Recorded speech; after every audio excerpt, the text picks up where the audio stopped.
This is the Constructionist podcast, where we take ancient stories, the person of Jesus, current events and topics, and help you construct a new Christian worldview that's relevant and loving to those around you. I'm your host, Kevin Bates.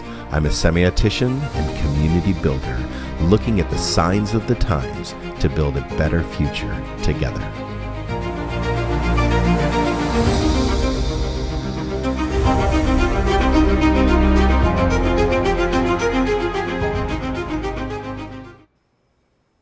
You are tuned into the Constructionist podcast, and tonight we are continuing our thoughts on the topic of the book, The Religion of Whiteness. I'm joined tonight by Sharia Bodner and Jake Flug, and we are ministers and scholars of the Bible. We actually chose this topic because we've been reading through Emerson and Bracely's book on the religion of whiteness, and we wanted to bring this information just to the forefront of our conversation to discuss the implications of it. And as we are in this 2024 year, the topic of things like racism, racial segregation, race oppression, marginalization of marginalized people groups, but also something we're going to talk about tonight, CRT. These topics are, in a sense, just being spoken a lot of times irresponsibly, not in a correct manner, redefined in some ways. So maybe to soften them or to, have people make them a little more palatable or whatever people are doing. We're going to discuss all that people are doing with terms and also the subject matter very irresponsibly.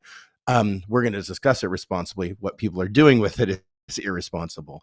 So our goal is to be honest. Our goal is to be authentic, and our goal is to examine material and data.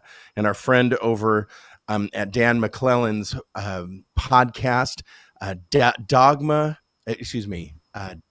Over Dogma is what he talks about. And so we're going to adopt that ourselves. We're looking at data over dogma. No matter what we believe, what we've grown up with, what we think is real, right, or true, we're going to look at the data and allow that to guide our thoughts in this discussion. Our hope is that we would build our principles on our relationship with Jesus Christ. And through a clear and honest lens, we hope to offer insights and perspectives that will help you in your journey towards a greater understanding of love and compassion for yourself and others. So we're going to provide this material. You can go out and buy the book yourself and examine it yourself and use this as a guide as you read along as well. If you enjoy the Constructionist podcast and want to support us financially, please follow the link in the chat or the show notes on the social media platform you're listening to and visit our Give page. You can also support us through our Patreon page at The Constructionist. And I want to encourage a couple of things. First, go to our new website, resonatechristian.church. And if you want to connect in, you can ask to be contacted through that website, through the information page. You can learn about who we are and what we do on a regular basis when it comes to meeting times. And if you want to connect deeper in, then go to the App Store, whether it be Apple, Google, or Amazon, and you can get our app, Resonate Christian Church. This is going to give you all the information about our church, meeting times, and events. And then you also can get caught up on previous media that we have posted there, whether it be live gatherings or whether it be this Constructionist podcast. So Sheree and Jake, thanks for joining us. We are talking about this book, and the topic of this book, the religion of... Can I get it up there? The religion of whiteness. And this has been a very profound subject for us. Just probably an eye-opener. It's been an eye-opener for some of my friends that have read it as well. And I'm really not necessarily intrigued. I'm saddened that we as a culture, a church culture, have not identified and really, sorted through and discussed in a very complex subject and complex time with a mature conversation. We have been very immature as Christians in the church. We've been very immature, stereotypically in general, when it comes to topics like racism, CRT, anything that has to do with injustice, it seems to me, racial injustice, it seems to me that we've had a very immature approach to such matters. When you open this book, all of a sudden you discover it possibly could be because we don't believe in Christ, we believe in whiteness. And this is the point of this book, because maybe our focus is on whiteness instead of Christ. And so if we could get back to Christ, maybe we can address and learn to love our neighbor and actually prop people up and help others to thrive and to rise. So let's go over our outline first. In our outline first, we are going to do a summary because it's been a little bit since we've met together. And so this is part 2. You can find part 1. We wanted just to continue this, not go to new subject matter, because we want to finish this topic because this is an important topic. If you go back to podcast part 1 of the religion of whiteness, you'll see that we explicated chapter 1, chapter 2, and chapter 3 as much as possible. We talked through the subject matter and some of the most, I guess, stand off the page type things to me and to others was the religion of whiteness and the tenets of the religion of whiteness. The authors do go over a lot of material in chapter 1, 2, and 3, how people live or kind of tribal up or clan up in their behavior, in their patterns, in their thoughts, in their belief systems. So we live a lot of times in silos. We talk the same language, we talk the same subject matter, we agree with one another. Eventually we get people around us that just believe like we do. There's no pushback. There's no, hey, what could we consider this other idea or this other perspective? So we a lot of times get stuck in our silos, and it becomes an echo chamber of our own thoughts and our own voices. We have something new on the internet of social media called an algorithm. And so really what you're searching for, then you will continue to find the same subject matter. You will find the same interests, the same voices, the same articles, the same subject matter of the same articles of the same author or authors that agree with one another about the subject matter. And eventually you just believe a set of algorithm type material that's just coming through your thread, through your feed, and not necessarily getting outside of that silo. So even technology is feeding into our silo, clan, tribal type of thinking. So the religion of whiteness has tenets and belief systems or practices and tenets. Let's call them tenets and practices, or beliefs and practice. And the author makes a case that in the religion of whiteness, white people that have the religion or believe in the religion or subscribe to this religion of whiteness, the tenets are this: that we're committed to whiteness. And so we have a strong commitment to whiteness and the plight, or the white plight. Like there's a plight of whiteness. There's an agenda to whiteness, whether it be power superiority, define it in many, many different ways. There is a commitment to whiteness. Why? Because for a very long time, white people have been known to speak that whiteness is God ordained, that whiteness doesn't carry a mark, that whiteness is like a pure race. And so this has been a rhetoric. This has been a narrative that has been spoken for literally a very long time, to where people rose to power over in our history. Back in history, people have rose to power believing and claiming that whiteness, and the more whiteness that we have, the more superior we may be. And so then we get white supremacy out of that. But then number 3, the third tenet is white is the universal, that basically everyone wants to be white. Everyone aspires to whiteness. Everyone is looking to whiteness as the right way, the right culture, the right way to live, the right behavior, that white is the universal. But then that has a centering to it. So if you believe that white is the universal, then values, your belief systems, your understanding about life and culture and money and work and family and everything is filtered through the central theme of whiteness. So if white is the universal, then all values kind of align to whiteness.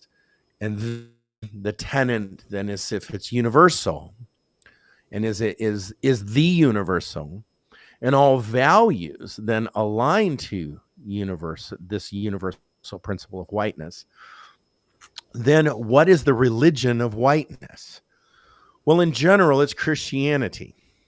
And so Christians are, let's say Christians are white. White is Christian. Christian is white. So if whiteness is the central theme, is the universal, then the Christian or the religion that we slap on that is Christian.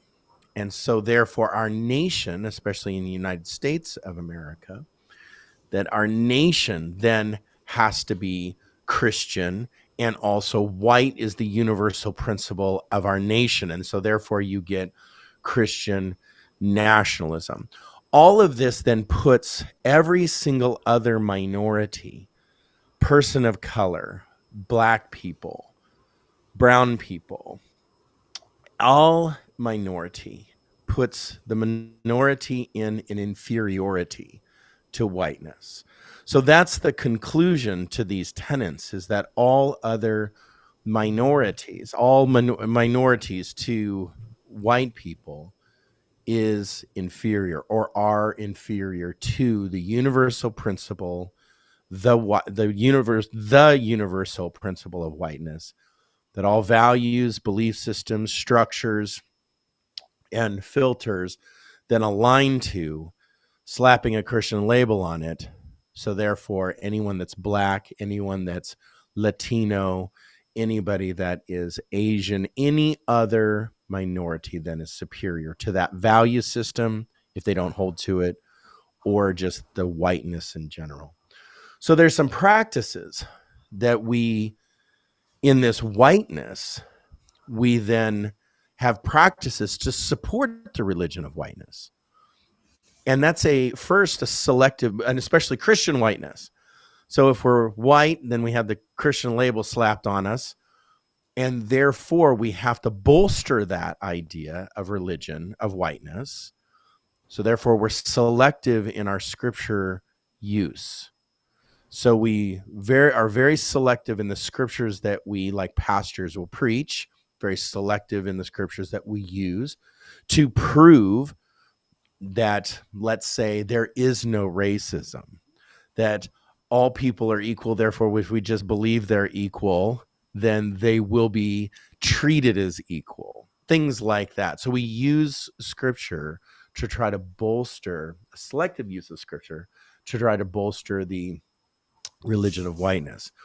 But the religion of whiteness really depends on something very profound that I'm just like blown away, and not in a good way profound, in a very negative way profound. Profound meaning, wow, that is absolutely unbelievable that this exists. That kind of profundity, okay, is the epistemology of ignorance. That the religion of whiteness depends on ignorance.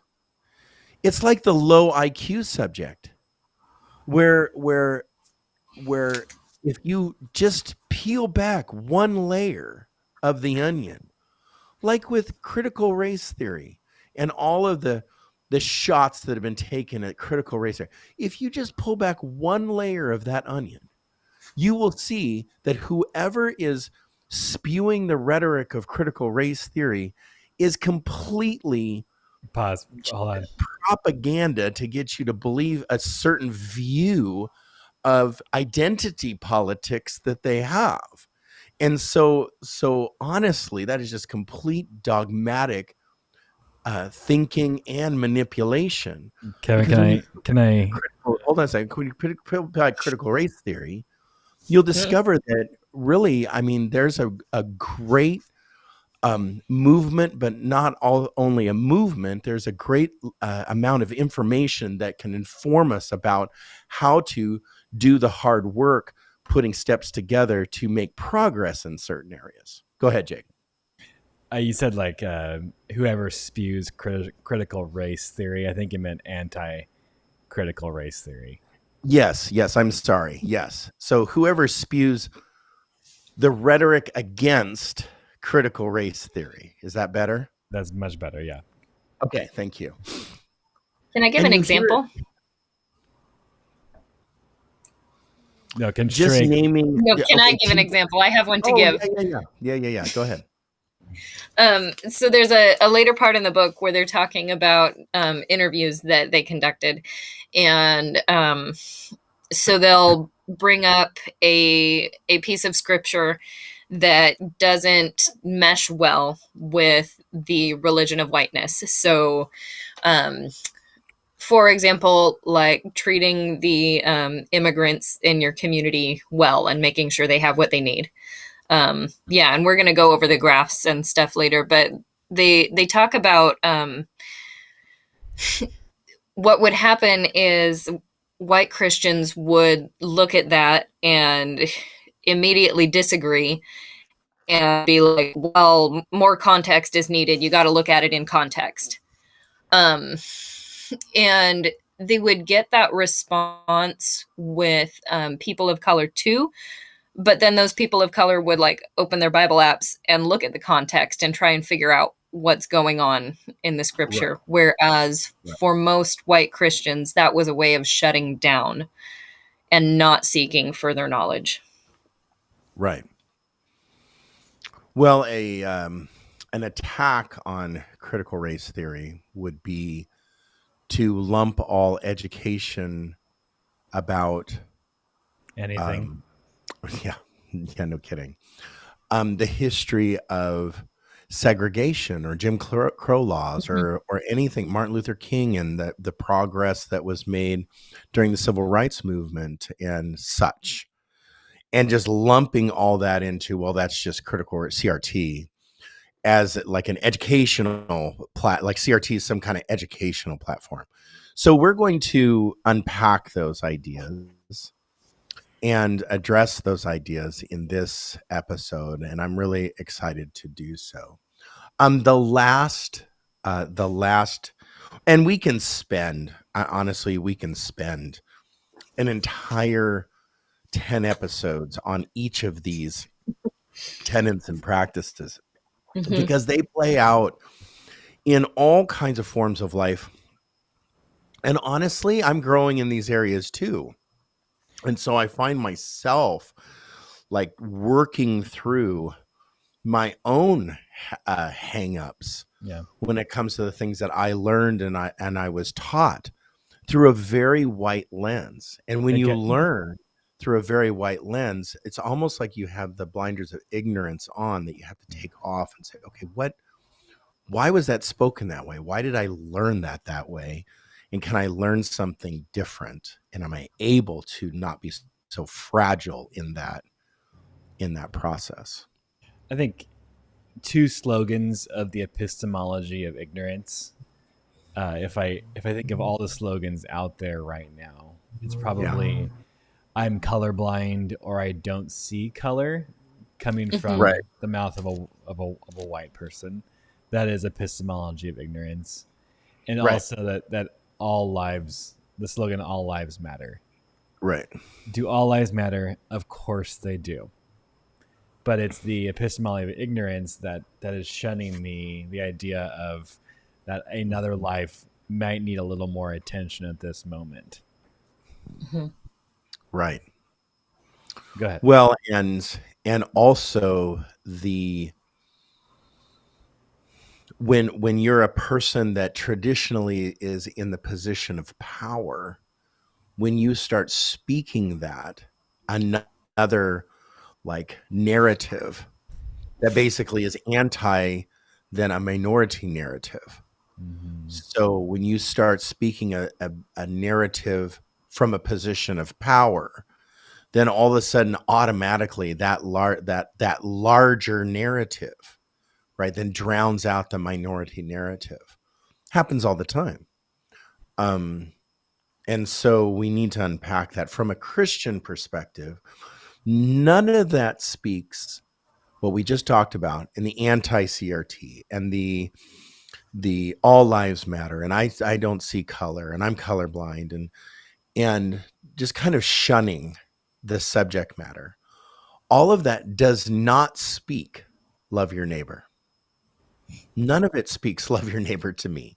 And if the greatest commandment, and this is really honestly why we're even talking about this, is if the greatest commandment is to love God, love your neighbor as yourself, then how are we to love our neighbor in this context, within this framework, right? Within this, well, maybe we need to rethink what we're speaking and doing and saying from stages and preaching in a certain way. I I was at a sermon once where the pastor used the word woke in a very negative manner. And honestly, it was like a dog whistle to his community that he was speaking to, where everyone went, "Oh yeah, amen," right? And so basically that was, just like shunning anything that had to do with seem like with social justice, what he was doing, where he was just shunning social justice and uh, racial injustice. He was just shunning all of that and sticking his nose up at it. And he was getting from a position of power to a congregation that was 99% white, and all of them said amen. So so this was not more than 6 months ago. So honestly, it's happening in our churches, it's happening online, in the messages and the media that you receive online in your feeds. It's happening in written materials as well. It's happening in books, hardcover books and such. But where it's happening, I think probably the most is between one-on-one conversations between people. Mm-hmm. And I hear it. We own coffee shops, and I hear it all the time across the table where one-on-one Mhm. conversations are happening, and you'll hear something and you'll go, wow, that's like totally like that is like showing a great unlove towards your neighbor. And it's a Christian person meeting with a pastor, and you would think that that pastor would guide them out of that thinking. No, it's just agreement, around the table, not wanting to address real issues. So let's get into we're going to go over chapter 4 and 5 of the religion of whiteness. And Jake, why don't you start us out? Because I've talked enough. So start us out And with chapter you 4. did talk about the veneration of sacred symbols, right, Kevin? I didn't. That's the last practice of the religion of whiteness and I was telling a story in our pre-work about the time when I was a kid, and there was a guy that was just right down the street from us. And we were always afraid to be around his house because he had huge flags hanging off his back porch. And one of the flags was a Confederate flag. But it was not just a Confederate flag. It was like a highway, gas station, car manufacturer, huge flag size, right? You know those American flags that you see on the freeway that are just Mm-hmm. humongoid flags? Well, he had a Confederate flag that size hanging off of his back porch from the second story all the way down to the ground. And so the Confederate flag, we're going to go over this in a little bit. Those sacred symbols, we have little sacred symbols like that. Well, that just shows Southern pride. But the Confederate flag definitely is a symbol of racism. We try to water that down and say it's just Mm-hmm. Southern pride, but Yeah. it is racist. And so I remember, like, I'm 51 years old, so that was when I was 10 years old. So 40 years ago, there's somebody just in my neighborhood, with a humongous, that size, like spent money on that flag to hang it off his back porch to make a statement that, he was this way. He I also think, had a Nazi flag hanging next to it, so I knew where he stood. He knew what that Confederate flag stood for. yeah, I think there's smaller sacred symbols now. Like I don't think the Constitution was ever meant to be a sacred symbol that stretches into Yeah. religion. Our founding fathers were deist at best, Right. and really had no Christian bearing in our traditional sense of the word. And so the Constitution was not built around this ideal that it would be a sacred symbol. If anyone wears an American flag shirt, Right. 9 times out of 10, you know exactly where that person stands. So much that some anti-racist groups call it a symbol of violence or hate, especially when worn on the person or flown in the back of a moving vehicle. And Which so is super sad that the American flag has been hijacked by certain people groups. yeah, because it should be, it's the welcoming, A universal symbol, yeah. Yeah. So those are some smaller sacred symbols that I see that are not so like intense as a Confederate war flag or a Nazi flag. Right. Just Right. everyday symbols as well. But we're going to get into the Confederate flag later on, specifically. Well, I think some other symbols that are being hijacked too is the cross. So kneel to the how is it? Kneel to the cross, bow the flag, or salute the flag, kneel the cross. No, you stand for the flag. Remember, we don't kneel. That's right. That was a big thing. Yes, right. Okay. So stand for the flag, kneel to the cross, firearms and Jesus. But as simple as a blonde-haired, blue-eyed Jesus, right? Where Jesus is white.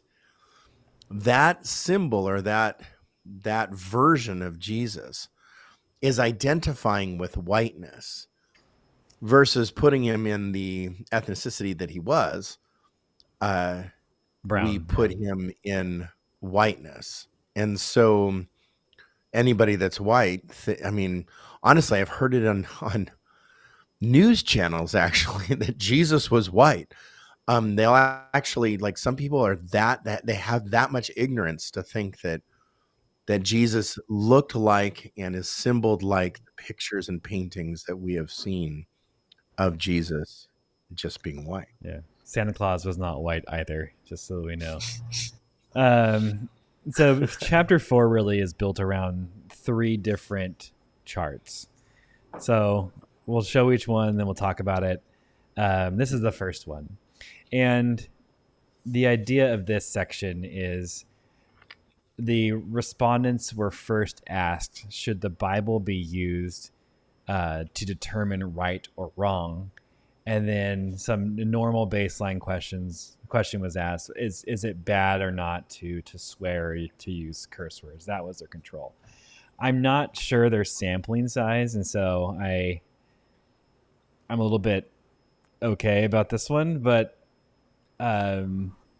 it's interesting that in all cases, except for the too bad to use curse words, which is more of a piety thing, whites are very much against the opening up of themselves to other ethnic groups. So laws protecting foreigners from being treated unjustly.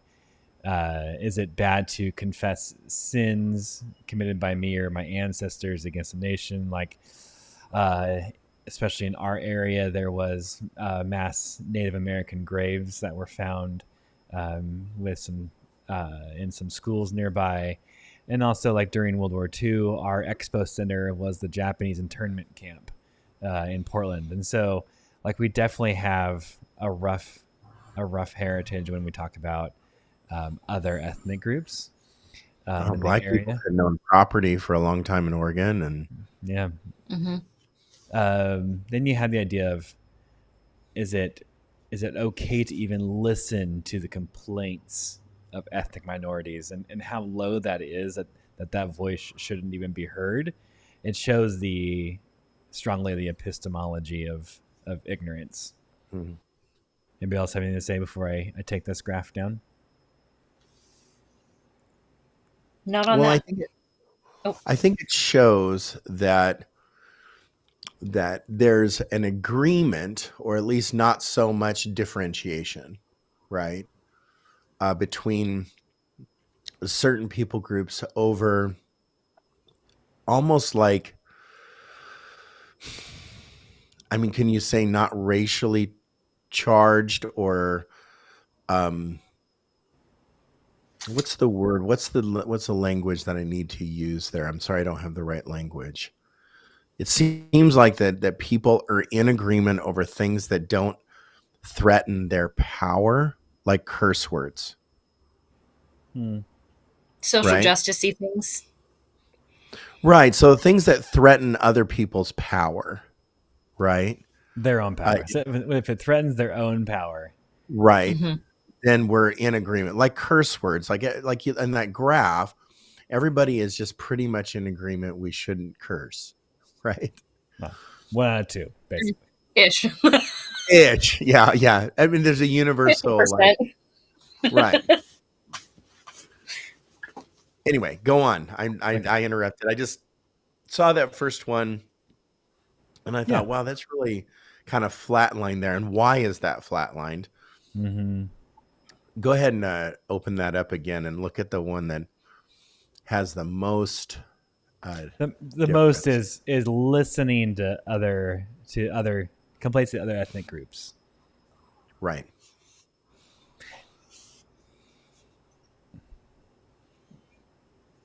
Okay, graph 2. Percentages of white and black practicing Christians say the country definitely has a race problem. In 2019, kind of before the George Floyd riots as well, Mm-hmm. like Hmm. still only 38 out of 100 white Christians believed that there was a race problem, and since then 8 of those have dropped out, and that was 4 years ago. What? 8%. 8%. 8%. Yeah. 8% dropped out, and that was even 4 years ago, which definitely during transitionary times in our government, I'm sure that it is getting more and more separated. And then you look at African Americans, and I think that's around the George Floyd riots as well. That skyrocketed, jumped up to 87%. Mm. So whites went into a denial phase, where blacks went into an acceptance phase. Mm. Hmm. Any other thoughts before moving on?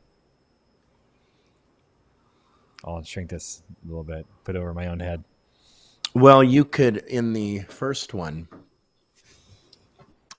percentage of white and black practicing Christians saying the country definitely has a race problem, comparing 2019 to 2020. You could feel that. Oh yeah. We lived that change, that 8% drop.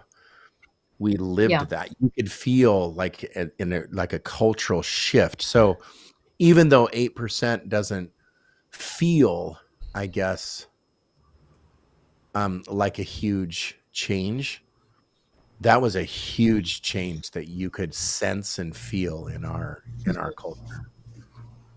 And I think about where they collected these samples at. Mm-hmm. I definitely could get in some areas. I definitely could get below 10%. Oh yeah, definitely. Very close to us. And Right. so, like, where do they get these at? How far is the sample size taken? I'm not sure. I wish I had a little more information on that, but it does show a significant drop and a significant increase based upon, Mm-hmm. is your power being threatened? Is your security being threatened? And Right. yeah. Well, and honestly, I can only speak for that first graph, because I experienced that in my very close, friends and family and such around me, that I saw that and felt that drop, that we no longer could talk about certain subjects, Yeah. that Mhm. certain subjects just, went away. I mean, if I wanted to have a relationship or even a conversation with them about anything, it seemed like I couldn't bring up. Now I will now, more often, but it just seemed like that 8% drop I felt personally just in the white category. Yeah. You could see visually the increase of the concern and the acknowledgement amongst Black people that Yeah. increase. What was that, 9%? So you could see visually that, And then just if with anyone just with what spoke out of line for support, they were immediately attacked as well. right, right. Okay, then we're moving on to the third. The percentage of American groups agreeing that the Confederate flags are more a symbol of Southern pride and a symbol of racism. Hmm.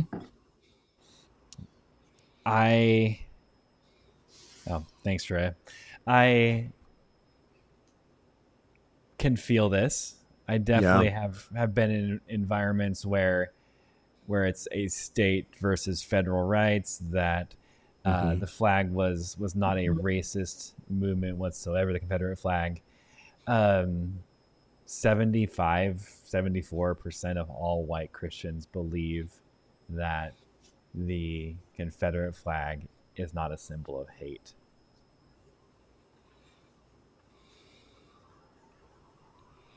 So the question that I have about this,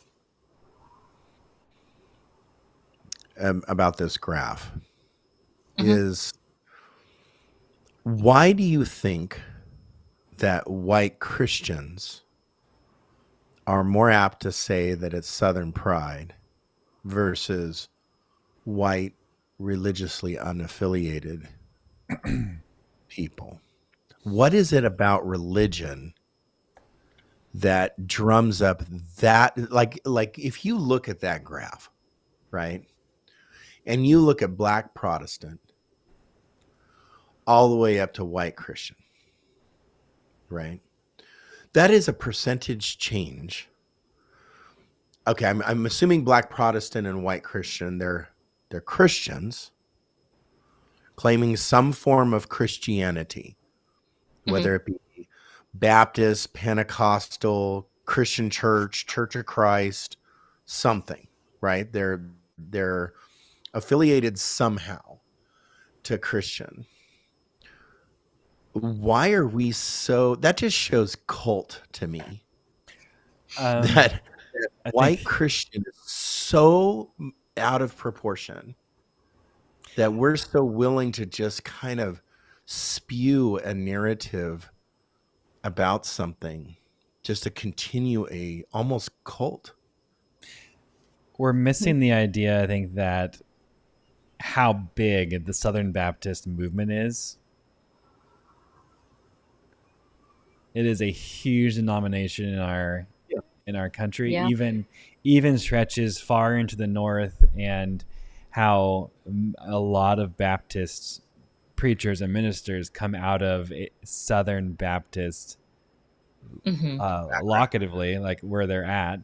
They come out of Southern Baptist institutions, and so it would not surprise me if that's a corollary there. Um, because when you look at white unaffiliated find themselves outside of a denomination or a movement, it goes dramatically down. So so in the graph, when I look at that and the data, so allowing the data, that middle blue bar, white religiously unaffiliated, does that mean that they still are Christian or just unaffiliated No, to religion whatsoever? I read it the second way. Okay. Got it. So not like what we would consider in the religious Christian world, the non-believer, Right, the nuns. the nons, right? Okay.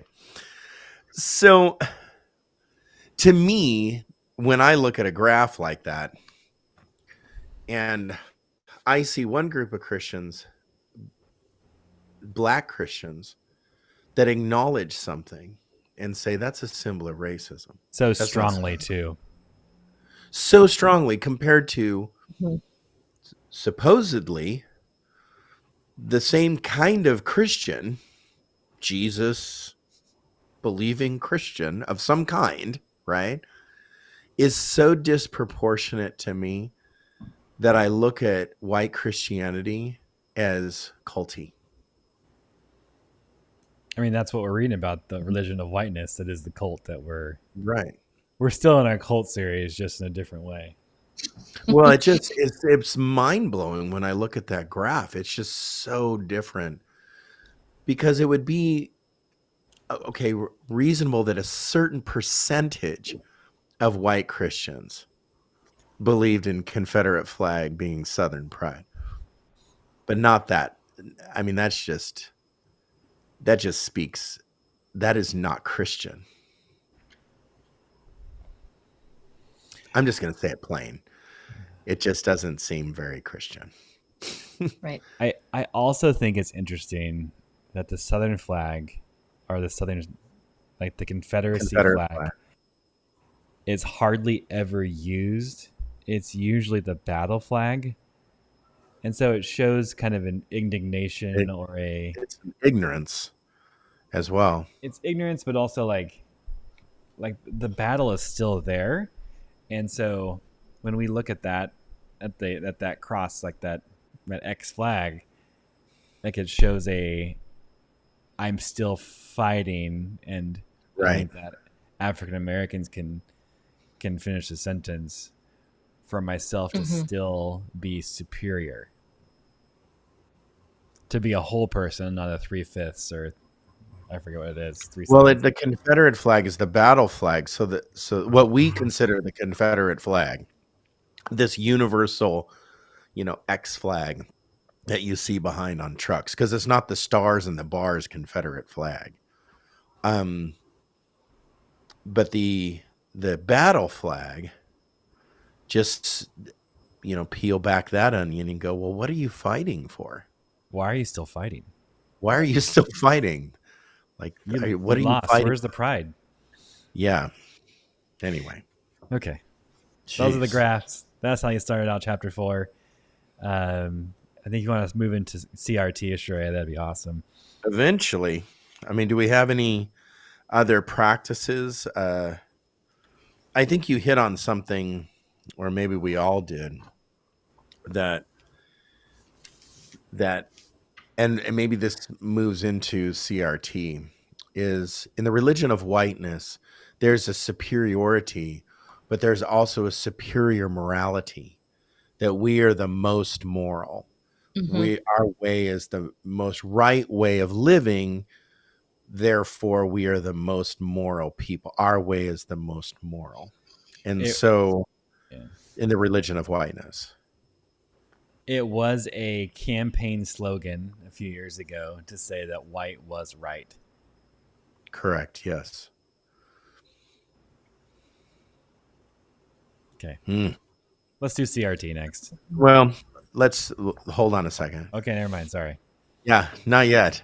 Because that actually kind of pushes us into a discussion about Christian nationalism, just really quick. So just to camp on that tenet, just a short time, because I think previously we had some other, in our cult series, Christian nationalism we deemed as a cult. And so you can go into that cult series and you can find that podcast on Christian nationalism. But just really quickly, Christian nationalism is that Christianity is the dominant religion, therefore is a religion of the country, that we are a Christian, moral and cultural Christian order of a country. And that is what Christian nationalism first speaks. The problem with that is most of our founding fathers weren't what we would call traditional Christians. Some of our founding documents don't even hold the word God in them. They were deists or moralists, or they believed Humanists. humanists. They believed in a version of God, maybe, but it was more deism, and outspoken about it. Uh, when you're on the frontier and you're starting something new, and you leave your country's religion, many times you don't end up religious anymore. And so it's very reasonable to think, and not pushing any buttons when it comes to maybe our founding fathers weren't as Christian as we think they were. So the founding fathers, or the founding documents, or really Christian nationalism, seeks to keep that narrative intact, that our founding fathers were Christian and this is a Christian nation.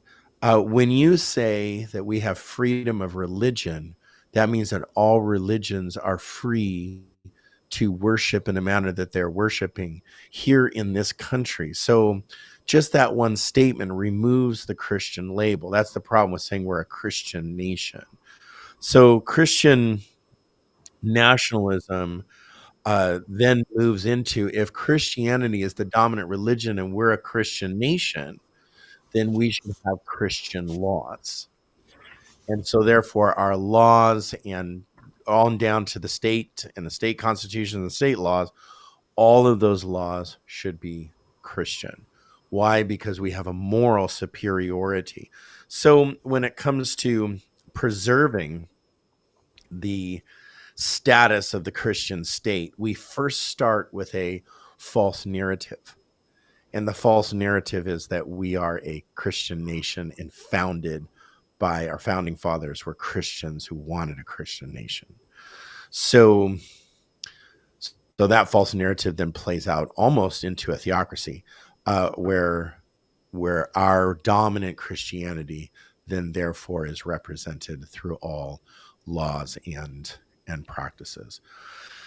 So that's what Christian nationalism, the game plan is for Christian nationalism. And that is a part of the religion of whiteness, that I've heard pastors get up and speak from pulpits saying people are against Christian nationalism, and I am a Christian nationalist, they'll say. And they're all for it. What's wrong with being a Christian nationalist? There's big problems with that. So, all right, let's go into CRT. Do you want to take that, Sharia, for a while? Maybe. I'm not 100% sure what we want to say about it, but I do know some things. Define CRT. Yeah. Okay. One of you had it written down, but it's essentially a legal theory. I think you said it came out of Harvard Law, right? And it has to do with how laws and race impact each other over time. Right.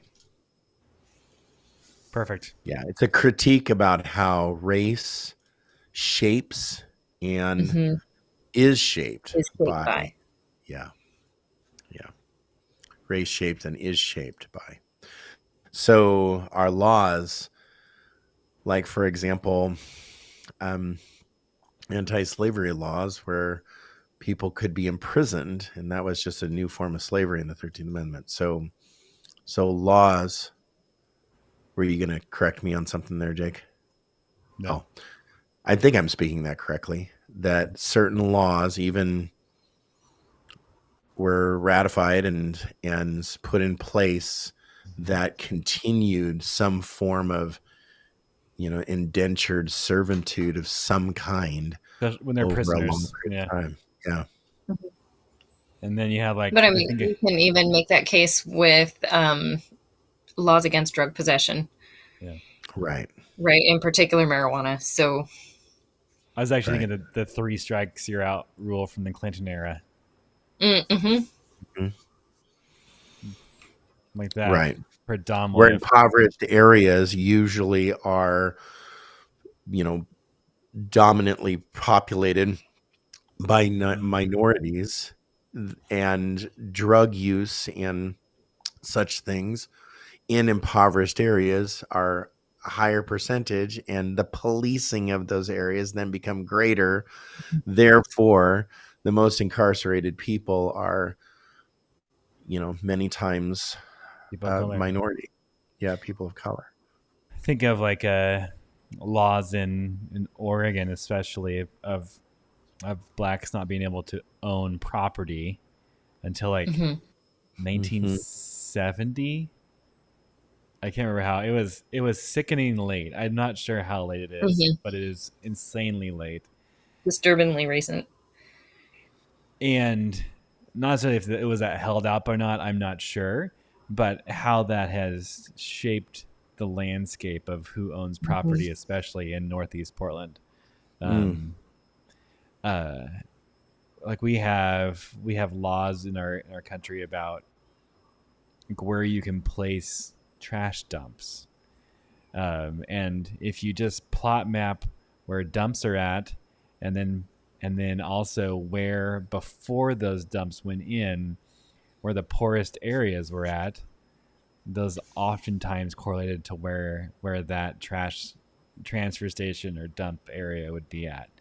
Um, that was a big study by the UCC.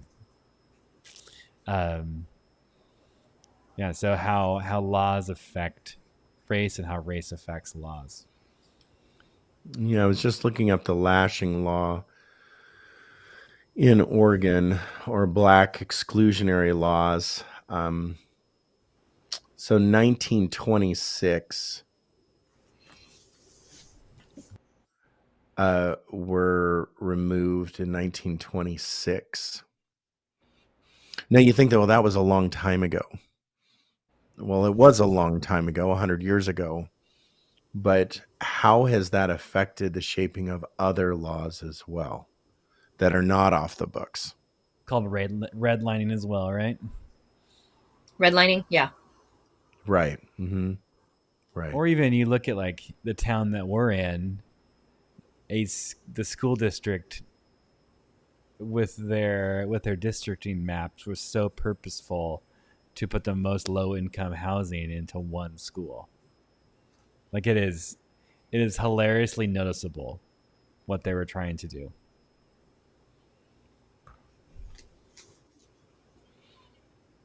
Yeah, the exclusion law of African American slaves and blacks in Oregon country.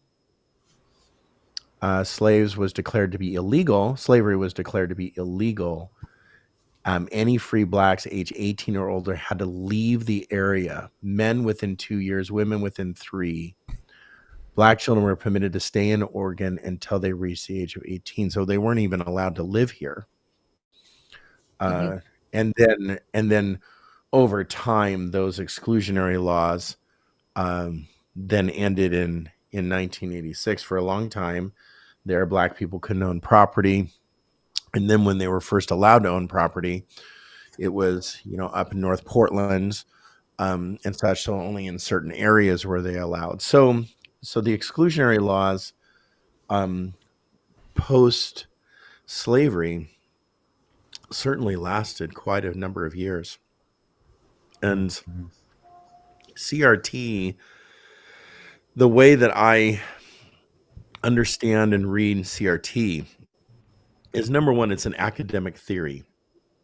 And so to talk about it at an academic theory, in a theory sense, it's a proposed idea that race or okay, what are we going to do with this race? We're going to shape law around that for control, power, whatever the conclusion that people are looking for in shaping law, but how race shapes and is shaped by law. And the outcome of that, you see Jim Crow law, you see segregation, you see all kinds of things that are birthed out of how race shapes and is shaped by law. To just turn away from that and think that that doesn't exist is like a denial of, like, a long history. And so that becomes very damaging, to deny that theory altogether. I'm sure that there's parts of the theory that, you know, become theorizing, right? And so you can sit around the table and debate those things, but just a wholesale call CRT garbage or bunk and to say that, you know, that didn't exist, well, that's pretty irresponsible and ignorant, immature, to think that race didn't shape and is shaped by law. Yeah. I think of CRT. I think there's three different tokens or slogans that especially the right activists have used to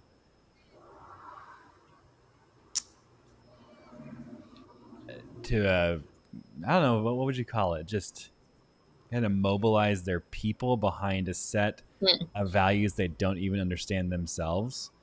And Right. so Yeah. it goes back to the epistemology of ignorance, but Mm-hmm. you have the word woke, right? Mm-hmm. And woke was a certain term used by Black African Americans to describe somebody within their own context. A white person should never ever use that word whatsoever. That's Ever. that's appropriation beyond. And so, um, even describing it would not even, I think, be appropriate. But to just use that as a slogan of anti-racism or even just willing to talk about racism is inappropriate. And so we use this just to give a straw man fallacy, I guess, in the Mm-hmm. argument. The next one would be CRT, just any education in any school district with any concept of racism or reparations or anything else that is immediately grouped into this CRT philosophy when it really has no bearing there whatsoever. Like CRT may have described some things, but that is not CRT in itself. And then my favorite one, which is Marxism, right? And so, if anything sounds remotely anti-capitalism, especially like laissez-faire capitalism, where anything goes, then that Mm-hmm. person is immediately announced as a Marxist or a socialist, which I mean, most people can't describe the Mm-hmm. economic foundations Principles. Yeah. of Marxism, or even Marx and Engels and what they wrote about and why.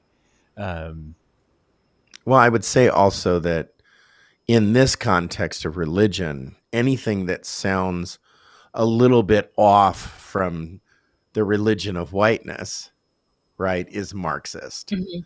And so that's what this author is complaining is bringing forward, and that that the religion of whiteness is so set in its practices that if something seems anti-Christian or just a little bit 1 degree off of that religion of whiteness, it has to be Marxist, it has to be socialist, it's communist. That rhetoric, uh, I believe, well, that rhetoric's been used for a long time. I mean, the Red Scare, you know, the 19, well, post World War II, basically the Red Scare. Calling somebody a communist, you know, is just basically if you don't conform to everything the United States has and agrees with everything the United States does, then you're a communist. Um, but that's not the USA way at all. That's not how we were founded, and that's not what we were built on. We were built on conversation and debate and parties and dialogue and getting around in, you know, forums and gathering supporters and fighting for our causes, and that's how we were built and continue to be a nation. So to just deem somebody that disagrees with a set of ideals actually, if you want to just throw names at things, what is rigid, structured, and you will get thrown in the gulag if you disagree with it, right? So traditionally, communism has played out in those ways where you can't disagree with something that is being spoken. You have to agree, otherwise you're an enemy of the state. So I think that just throwing these terms out is pretty immature. But when the Black Lives Matter movement came kind of like to public view, and it really gained traction post George Floyd. I think that it was gaining traction through that. But that's probably when it really hit the media outlets and post George Floyd. And when you have a leader that, said some things and stated some things in certain ways, and then that's just deemed Marxist, right? So the way that she founded the organization, or started her and a group of people started an organization and said some things in a certain manner, which I actually agreed with what she was communicating, because I understood what she was trying to communicate. But she was deemed a Marxist. Therefore, the whole movement is Marxist. So that language then just becomes almost like a symbol or a shunning or a shutdown of social justice, anything helping any kind of marginalized group rise is considered Marxist. I've seen and heard people just that are anti-LGBTQ be, like just call people that are pro LGBTQ, they're woke now and they're Marxist now. And so it's now just language that's used that if you disagree with me or disagree with my religion and whiteness or my version of the United States and the way that it should be run, then you must just be, it's just like kind of like a shunning type language. Yeah. You're just Marxist, you're a communist type of thing.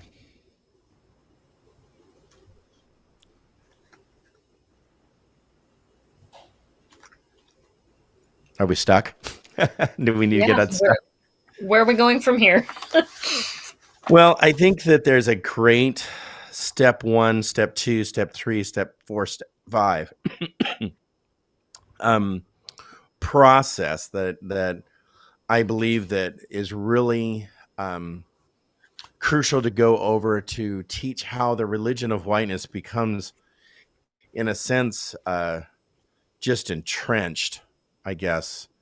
And so it's like what this author calls the playbook. And so if you're entrenched in the religion of whiteness, you identify an offender. And the offender might be the opposing party of your government, outside agitators, the liberals, right? The woke people, or the young, misguided minority groups, academic elites, those types of people.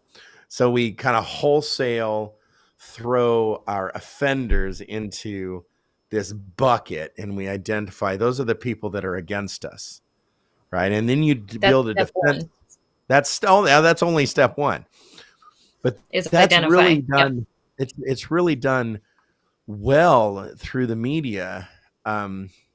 You're just a intellectual idiot, educated idiot. You're just an educated idiot. Sheeple. You're just a sheeple. Lions, not sheep.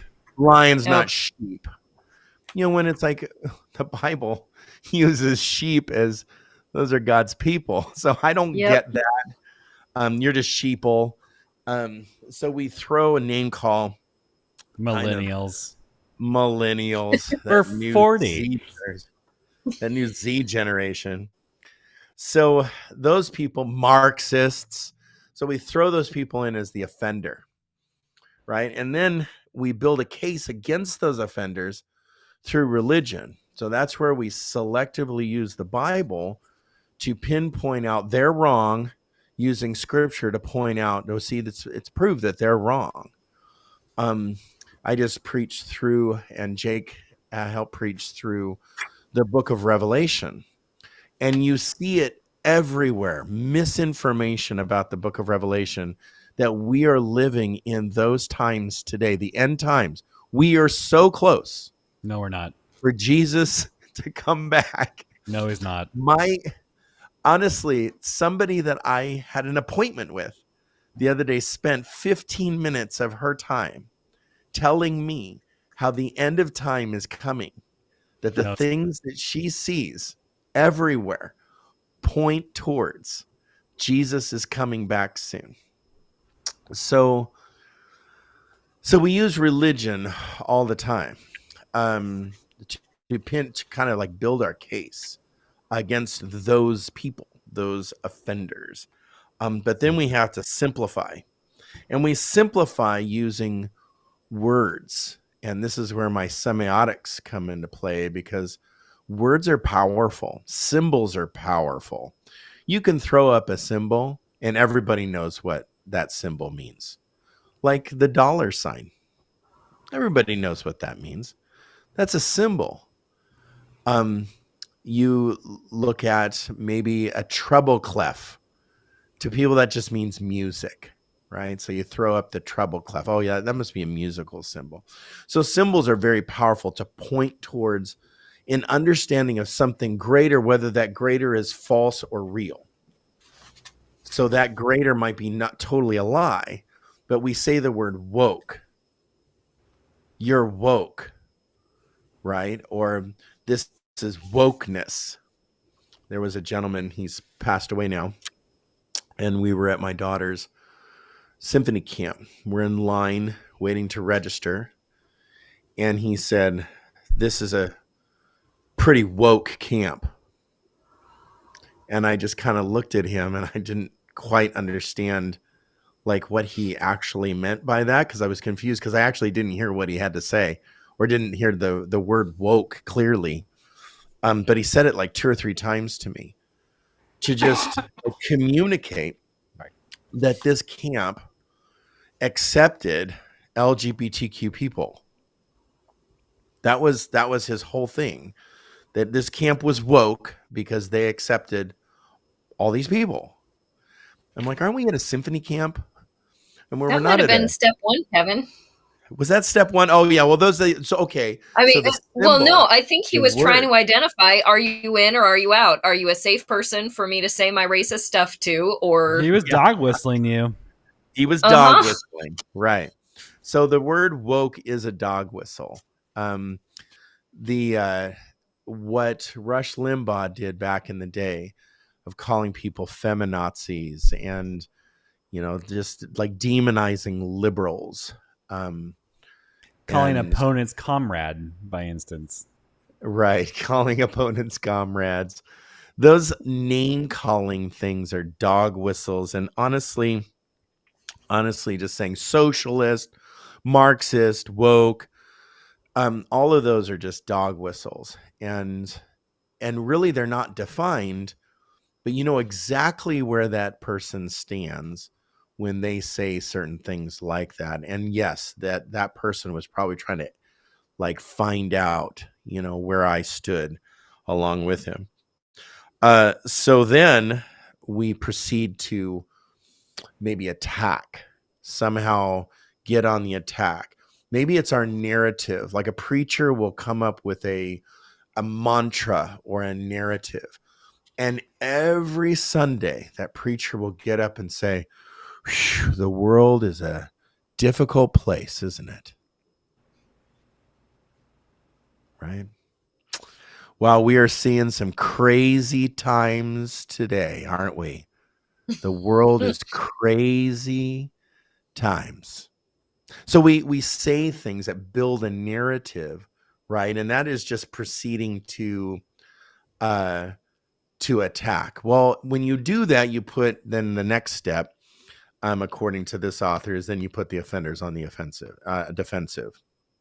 And when you do that, you've labeled them, you've deemed them anti, and then when they, you put them back on their heels, and then they start to get defensive back. And when a group gets defensive back, then you have just more ammo at that point to throw at, like fodder to throw. And so I would say that this is a very real step 1 through 5 type of playbook to try to keep whiteness in power and basically keep authority and back it with a religion and back it with, simplifying the message and narrative, building a narrative around it. And basically what this does is we'll never change. We'll never grow. What were we listening to, Kevin, this week? What'd you say? What were we listening to this week? Where when Nixon went down, there was it was all a fake. It was all fake, and the media was against him. And no. There basically Nixon that was another thing we listened to. Yeah, Nixon ran on the moral ticket, and when Mm-hmm. when he created such a moral like failure within office, right, that basically the Republican Party was almost done at that point. Right. And then there was a young campaign organizer that ignited the middle anger. Mm-hmm. Right. Do you remember what that was? Yeah. Okay. Go ahead. So there was a lawyer involved with Nixon that basically tapped into what turned out to be the moral majority, to where the Republican Party became the moral party, and it ignited anger towards others that were seen as immoral. And in lawmaking and law structure, but also in perception, is people of color have traditionally been seen as inferior, so therefore moral. And therefore white people are superior and more moral. So then instead of battling policy, it was battling almost like morality. And what he sided with was segregation. I mean, you could see how he was siding with segregation and the white majority being against desegregation and all the chaos that was happening around and such. When this was in his first campaign. I think you're talking about his first campaign. And so he ran then on his second campaign, Law and Order. Sound familiar? I'm just trying to. Yeah, there's a name out there. I forgot the name, but it's okay. It doesn't have to be named. Yeah. But the anger that was ignited was over segregation, and even though the Republican Party was the ones that ended slavery, it turned into an anti-segregation movement as well, and anti-segregation movement. Right.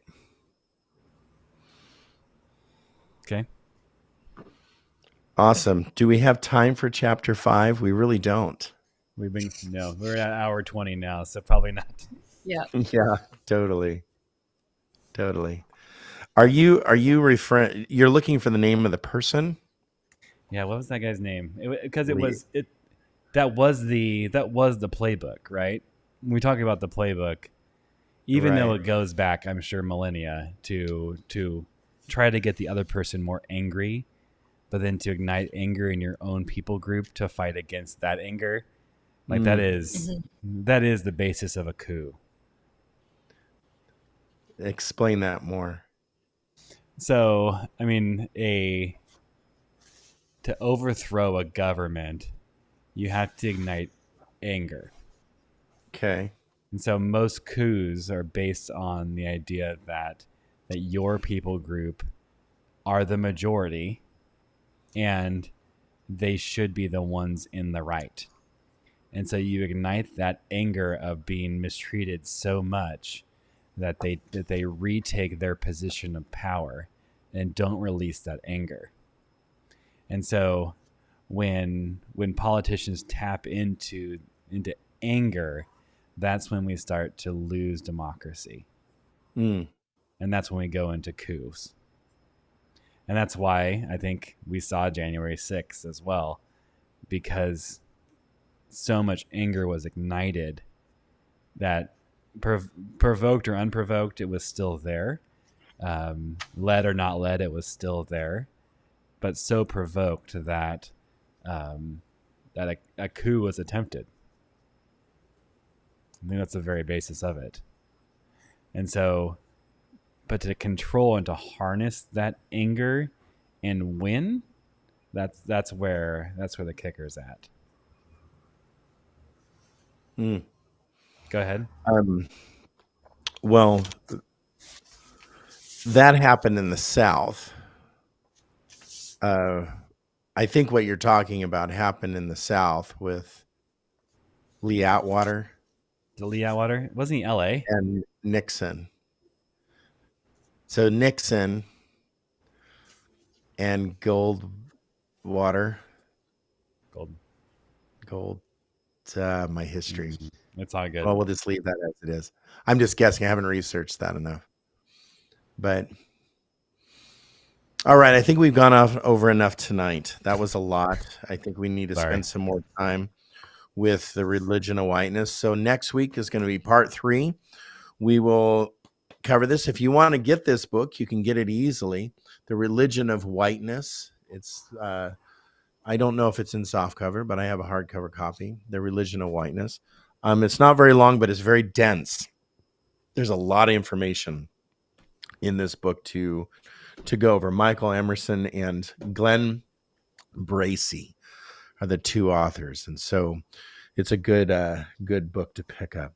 All right, with that, thanks for joining us. Sharia, Jake, thanks for your input on this and your knowledge and being able to navigate through a complex subject that demands a mature conversation. Even though we might not understand everything, we want to have it openly and honestly as we learn and grow ourselves, especially with this topic, being people that identify as white, have been in white churches, have led white churches, and predominantly probably have heard the religion of whiteness for a very long time, and now are navigating through trying to figure out, okay, what is this next step of Christianity where we need to lose some of these culty practices and to embrace Jesus again, to learn to love our neighbor in such a powerful way.